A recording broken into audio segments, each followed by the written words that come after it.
देखिए हमारा जो टॉपिक चल रहा था वो चल रहा था वैदिक संस्कृति, ठीक है। तो मैंने इसमें आपको कल ये करा दिया था ये टॉपिक में, ठीक है।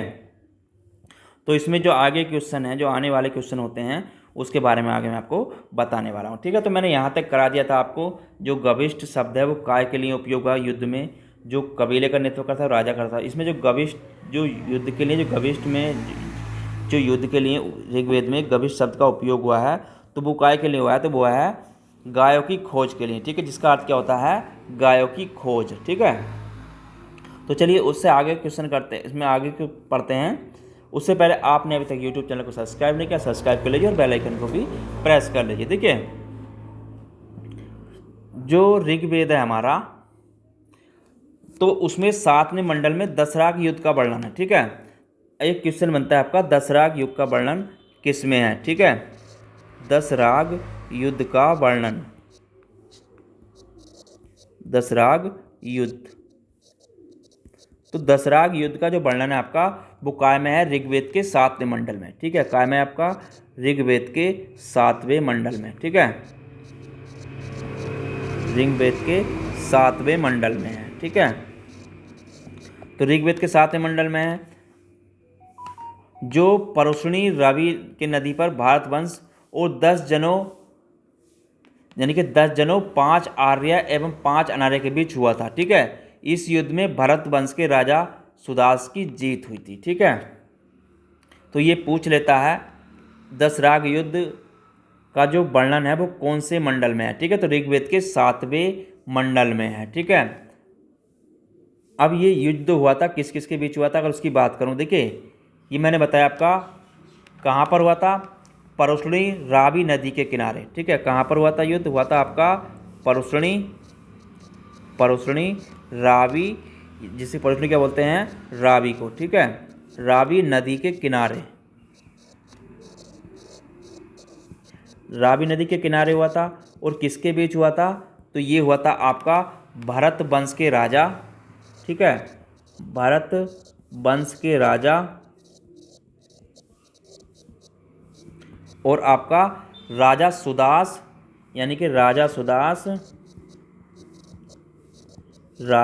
सुदास और 10 जनों के बीच, ठीक है, और आपका 10 जनों के बीच, ठीक है। तो इस चीज़ को आपको पूछ लेता है, इस चीज़ को आपको ध्यान रखना है। तो ये क्वेश्चन भी पूछ लेता है कहाँ पर हुआ था, परुष्णी रावी नदी के किनारे, ठीक है। चलिए इसमें आगे देखते हैं, जो आगे पूछता है, देखिए जो चतुर्वर्ण का जो उल्लेख है ऋग्वेद के 10वें मंडल में काय के पुरुष सूक्त में चतुर्वर्ण का उल्लेख है, ठीक है। तो ये भी पूछ लेता है आपका जो चतुर्वर्ण का उल्लेख है वो कहाँ पर है, ठीक है। तो इस चीज़ को भी नोट कर लें, ऋग्वेद के 10वें मंडल में, ऋग्वेद के 10वें मंडल में, 10वें मंडल में पुरुष सूक्त में, पुरुष सूक्त में चतुर्वर्ण का उल्लेख है, ठीक है। काय का उल्लेख है आपका, चतुर्वर्ण का।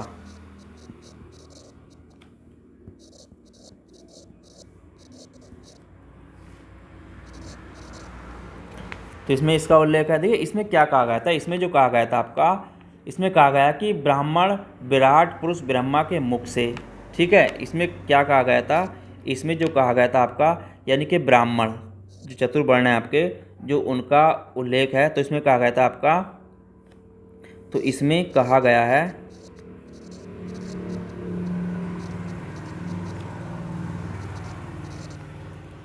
यानी कि जो आपका ब्राह्मण है, तो ब्राह्मण का जो बताया इन्होंने वो कहाँ से बताया आपका, उसे बताया इन्होंने, यानी कि ब्रह्मा विराट पुरुष के मुख से, ठीक है। ब्राह्मण विराट पुरुष ब्रह्मा के मुख से, ठीक है।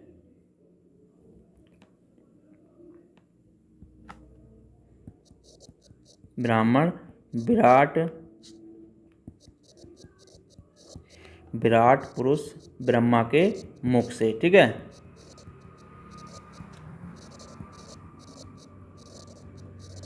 मुख से। उसके बाद इसमें कहा इन्होंने क्षत्रिय भुजाओं से, ठीक है। क्षत्रिय कहाँ से कहा इन्होंने, क्षत्रिय कहा भुजाओं से, ठीक है। क्षत्रिय कहाँ से हुआ? भुजाओं से, ठीक है, तो भुजाओं से हुआ क्षत्रिय। उसके बाद इन्होंने कहा वैश्य, तो वैश्य का जो वर्णन है, तो वैश्य का वर्णन कहाँ से बताया इन्होंने? जंघाओं से, ठीक है, कैसे बताया? जंघाओं से। उसके बाद इन्होंने कहा शूद्र, ठीक है, जो शूद्र का वर्णन है तो वो काय से आपका? वो है पैरों से उत्पन्न हुए, ठीक है, काय से? पैरों से, ठीक है, पैरों से उत्पन्न हुए। तो इसका इन्होंने इसमें वर्णन किया है, ठीक है, कि कौन सा चारों वर्णन कहाँ कहाँ से हैं, यानी कि ब्राह्मण विराट मुख, ब्रह्मा के मुख से, क्षत्रिय भुजाओं से, और वैश्य जंघाओं से, और शूद्र पैरों से उत्पन्न हुए हैं, ठीक है। तो ये 4 वर्णों का ऋग्वेद के 10वें मंडल में पुरुष सूक्त में इसका उल्लेख है, ठीक है। चलिए आगे बात करते हैं। देखिए ऋग्वेद में क्या था? ऋग्वेद काल में बाल विवाह और पर्दा प्रचलन का प्रचलन नहीं था, ठीक है, इस चीज़ को आप नोट कर लें। इसमें ऋग्वेदिक काल में, अगर यहाँ पे बात करूँ, ऋग्वेदिक काल में, ऋग्वेदिक काल में बाल विवाह, यानी कि आपका बाल विवाह और आपका पर्दा प्रथा का प्रचलन नहीं था, ठीक है, और आपका पर्दा प्रथा प्रचलन नहीं था,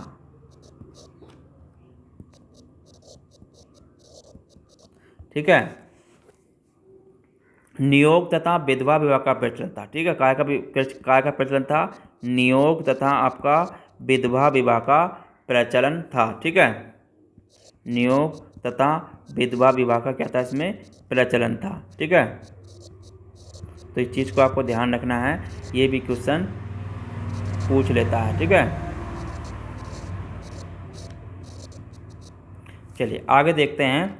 आगे देखिए, आगे क्वेश्चन क्या बनता है इसमें? आगे पूछता है आपका ऋग्वेद में लोप मुद्रा, घोषा, विश्ववरा, अपाला जैसी विदुषी महिलाओं का उल्लेख है, ठीक है, यानी कि ऋग्वेद में जो उल्लेख है, ऋग्वेद में आपका लोप मुद्रा, काय का? लोप मुद्रा, घोषा, एक आपकी विश्ववरा, और एक है आपकी अपाला। तो इनका विदुषी और विदुषी, ठीक है, तो जैसी विदुषी महिलाओं का इसमें उल्लेख है, ठीक है, तो इन महिलाओं का इसमें जैसी विदुषी महिलाओं का उल्लेख है, ठीक है।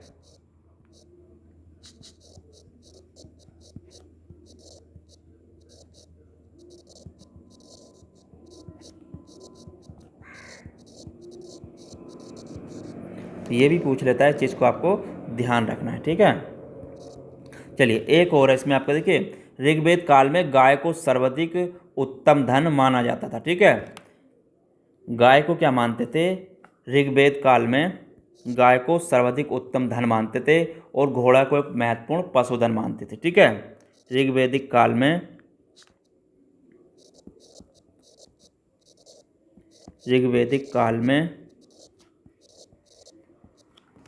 गाय को सर्वाधिक उत्तम धन,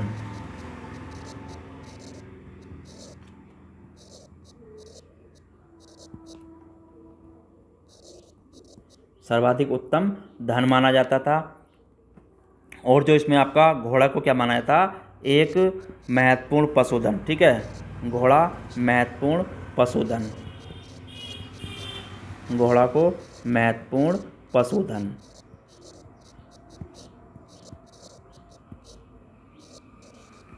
ठीक है। तो इस चीज़ को आपको ध्यान रखना है, ये भी पूछ लेता है, ठीक है।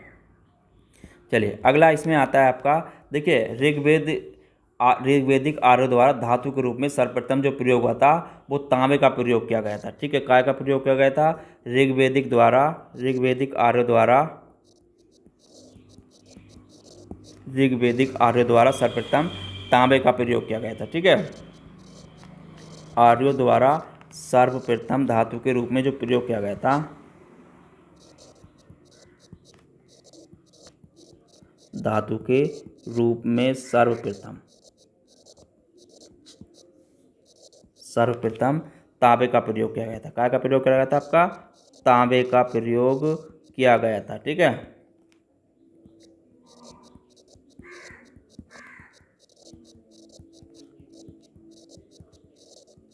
ठीक है। चलिए आगे देखते हैं। अगला है आपका ऋग्वेदिक आर्यों के प्रमुख जो देवता थे वो इंद्र थे। ठीक है, अब इसमें इंद्र क्या थे? अगर इंद्र की बात करूं तो इंद्र जो थे आपके ऋग्वेदिक आर्यों के प्रमुख देवता थे। ठीक है, ऋग्वेदिक आर्यों के प्रमुख देवता थे।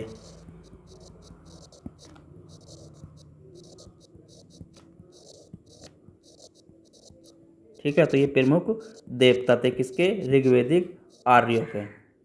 ठीक है, और इसमें पूछता है आपका, और जो पुरंदर यानी कि इंद्र, इंद्र क्या थे आपके?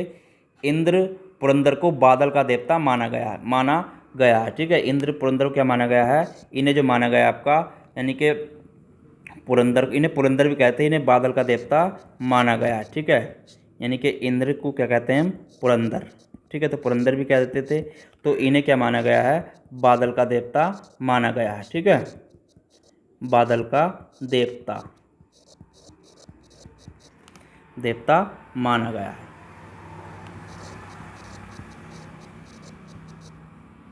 चलिए आगे देखिए, अगला है इसमें आपका अग्नि। तो इंद्र के बाद अग्नि को दूसरा स्थान था। ठीक है, इसमें क्या आता है आपका? अग्नि। तो अग्नि को क्या था? इंद्र के बाद दूसरा स्थान था। ठीक है, अग्नि को इंद्र के बाद दूसरा स्थान था। ठीक है, इंद्र के बाद दूसरा स्थान अग्नि को था। इंद्र के बाद अग्नि को दूसरा स्थान।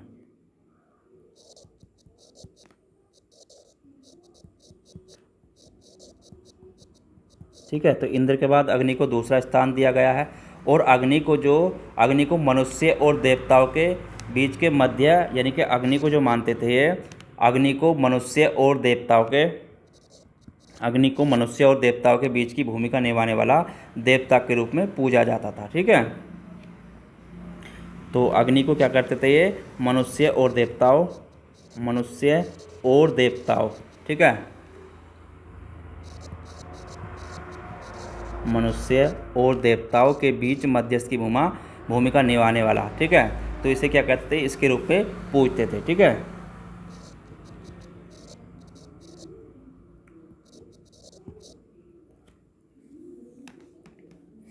ठीक है, तो इसके रूप में इसे हम पूजते थे, ये देवता के रूप में इसे पूजते थे।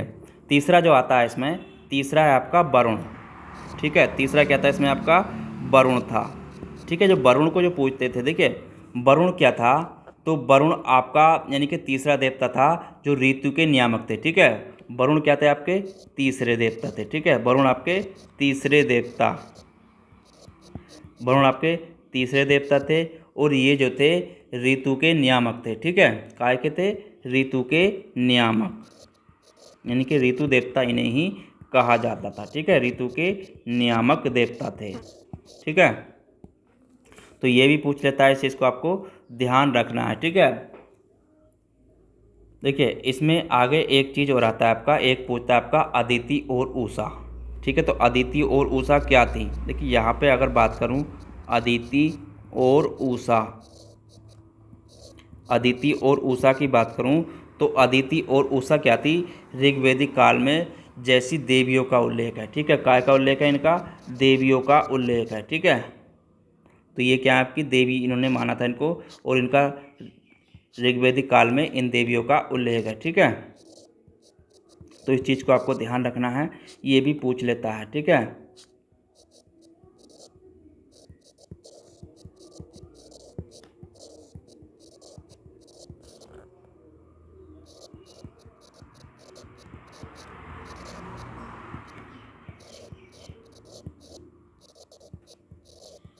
तो इस चीज़ को भी नोट कर लें। ठीक है, उल्लेख है, लेकिन क्या था इसमें देवियों की जो थी प्रमुखता नहीं थी। ठीक है, परंतु क्या थी? देवियों की प्रमुखता नहीं थी इस काल में। इस चीज़ को भी नोट कर ले यहाँ पर, इसमें क्या था? देवियों की प्रमुखता नहीं थी। ठीक है, उल्लेख है, लेकिन क्या थी? देवियों की प्रमुखता इसमें नहीं थी। ठीक है, तो यहाँ पर नोट कर लें इसको, और देवियों की इसमें प्रमुखता नहीं थी। और ऋग्वैदिक काल में देखिए, ऋग्वैदिक काल की अगर बात करूँ तो इसमें सूती पाठ और यज्ञ बलि उपासना की मुख्य रीति थी। इस काल में कर्मकांड को महत्व नहीं था। ठीक है, तो इस चीज़ को नोट कर लें। इसमें क्या था ऋग्वैदिक काल में, अगर यहाँ पे बात करूँ ऋग्वैदिक काल में आपका सूती पाठ और यज्ञ बलि की उपासना मुख्य रीति थी। ठीक है, ऋग्वैदिक काल में आपका स्तुति पाठ और यज्ञ और आपका यज्ञ बलि उपासना। ठीक है,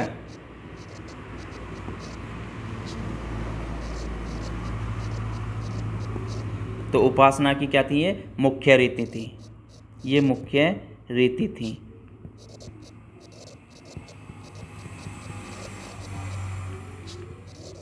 तो ये मुख्य रीति थी, इस चीज़ को आपको ध्यान रखना है। लेकिन इसमें क्या था, कर्मकांड को महत्व नहीं था। ठीक है, लेकिन इसमें क्या था आपका, इसमें कर्मकांड को महत्व नहीं था। ठीक है, तो इस चीज़ को भी आप ध्यान कर लें, यही पूछ लेता है। ठीक है, तो इसमें कर्मकांड को महत्व नहीं था। ठीक है, चलिए आगे जो पूछता है, देखिए पूषण क्या थे, ऋग्वैदिक काल में पशुओं के देवता थे। ठीक है, एक चीज़ पूछता है आपका वो पूषण, इसमें आता है पूषण। तो पूषण क्या थे, पूषण जो थे ऋग्वैदिक काल में पशुओं के देवता थे। ठीक है, ये क्या थे आपके पशुओं के देवता। ठीक है, तो ये क्या थे आपके पशुओं के देवता। और यहाँ पे उससे आगे आता है और ये थे आपके ऋग्वैदिक काल में। ठीक है, ये काय में थे आपके ऋग्वैदिक काल में। यहाँ पर एक चीज़ नोट कर लें आप, ऋग्वैदिक काल में।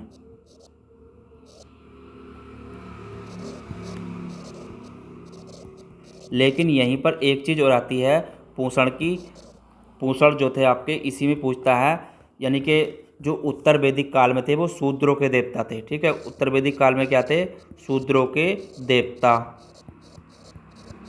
पूषण उत्तर वैदिक काल में क्या थे आपके शूद्रों के देवता थे। ठीक है, काय में आपके उत्तर वैदिक काल में। ठीक है, उत्तर वैदिक काल में। तो यहाँ पे नोट कर लें इस चीज़ को भी। ठीक है, पूषण पशुओं के देवता थे ऋग्वैदिक काल में, पूषण शूद्रों के देवता थे उत्तर वैदिक काल में। ठीक है, चलिए आगे बात करते हैं। देखिए ऋग्वैदिक समाज 4 वर्णों में विभाजित था, वो मैंने आपको बता दिया है कैसे था। अब यहाँ पर एक चीज़ और थी। ठीक है, अगर यहाँ पे बात करूँ जो ऋग्वैदिक समाज की, ठीक है, तो यहाँ पर आता है आपका एक चीज़ पूछ लेता है ऋग्वैदिक समाज। ठीक है,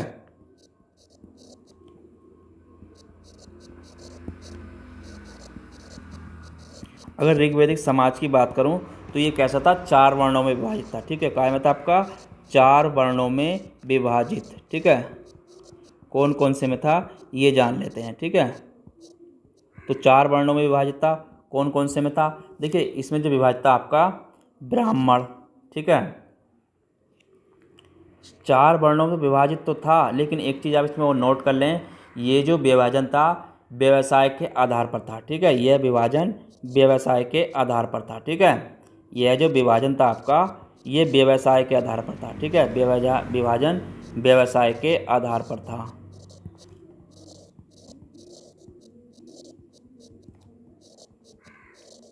ठीक है, तो व्यवसाय के आधार पर था। चलिए अगला आता है इसमें आपका क्या क्या थे वो। ठीक है, तो इसमें क्या थे, पहला जो विभाजित था वो था आपका ब्राह्मण। ठीक है, क्या था आपका ब्राह्मण। दूसरा था इसमें आपका क्षत्रिय। ठीक है, दूसरा वर्ण क्या था क्षत्रिय। तीसरा था इसमें आपका वैश्य, और चौथा था आपका शूद्र। ठीक है, क्या था आपका शूद्र। तो 4 वर्णों में विभाजित था। ये काय के आधार पर था, यानी कि व्यवसाय के आधार पर विभाजित था। ठीक है, चलिए आगे बात करते हैं। एक पूछता है आपका, देखिए ऋग्वैदिक काल में उपनिषद की कुल 108, महाप्राणों की 18 और वेदांगों की संख्या कितनी है, 6 है। ठीक है, अब ये भी पूछ लेता है ऋग्वैदिक काल में उपनिषदों की संख्या। ठीक है,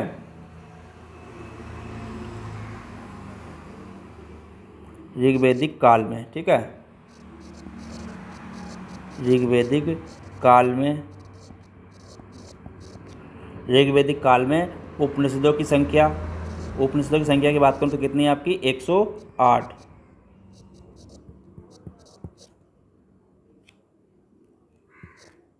तो उपनिषद कितने हैं आपके? 108। और महापुराण कितने हैं? महापुराण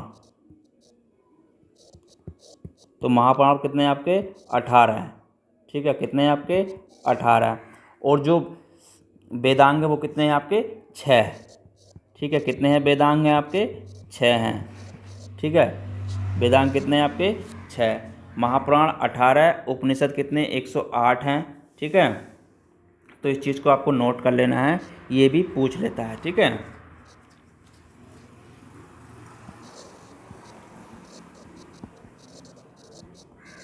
तो ये क्वेश्चन भी पूछ लेता है, इसको भी आप जरूर नोट कर लें।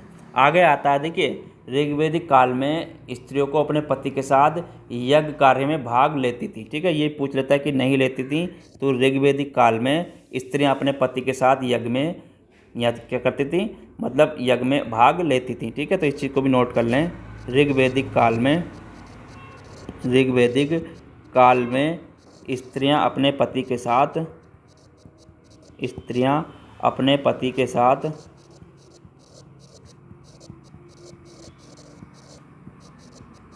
यज्ञ में भाग लेती थी। ठीक है,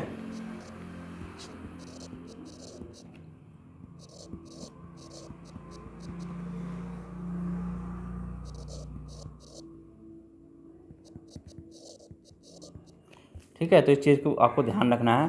देखिए, ऋग्वैदिक काल में आर्य मुख्य रूप से 3 प्रकार के वस्त्रों का प्रयोग करते हैं। वस्त्रों का जो प्रयोग करते थे आर्य, आप मुख्य रूप से 3 प्रकार के वस्त्रों का प्रयोग करते थे। ठीक है, ऋग्वैदिक काल में जो आर्य थे, आर्यों की बात करूं, ऋग्वैदिक काल में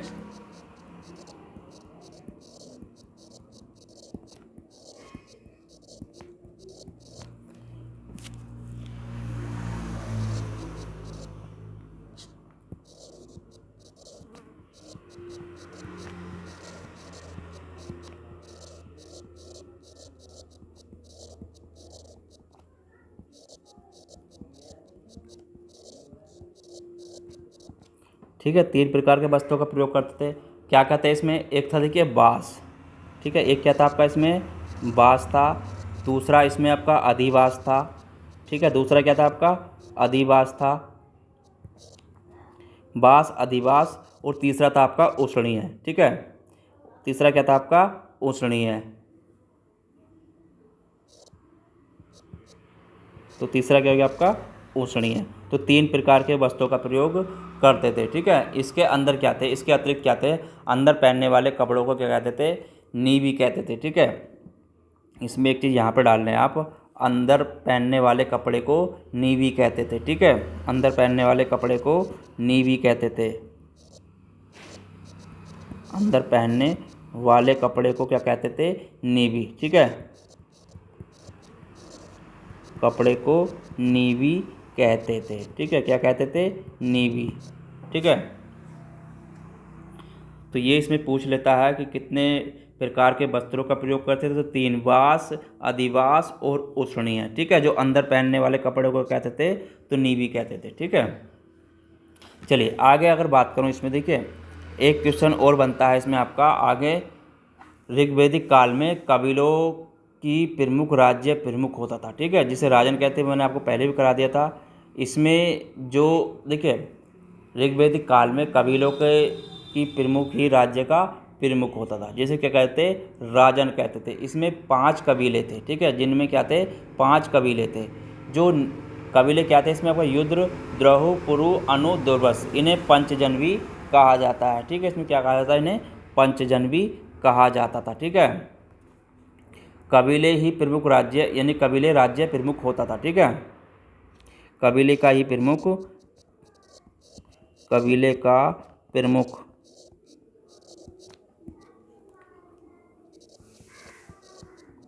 राज्य प्रमुख होता था, जिसे क्या कहते थे? राजन कहते थे। इसे क्या कहते थे?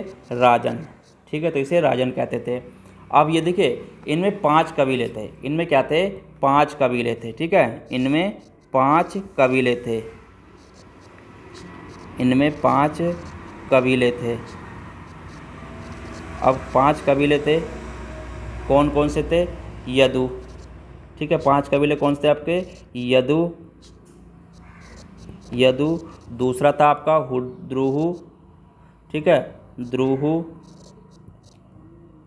तीसरा था आपका इसमें आपका पुरु, ठीक है। तीसरा क्या था? पुरु। चौथा था आपका अनु, चौथा था अनु। और पांचवा था आपका दुर्वस, ठीक है। क्या था? दुर्वस। तो ये 5 कबीले थे। तो इन्हें पंचजन्वी कहते थे। इन्हें क्या कहते थे? पंचजन्वी कहते थे, ठीक है। इन्हें क्या कहते थे? इन्हें पंचजन्वी कहते थे, ठीक है। तो इन्हें पंचजन्वी कहते थे, ठीक है।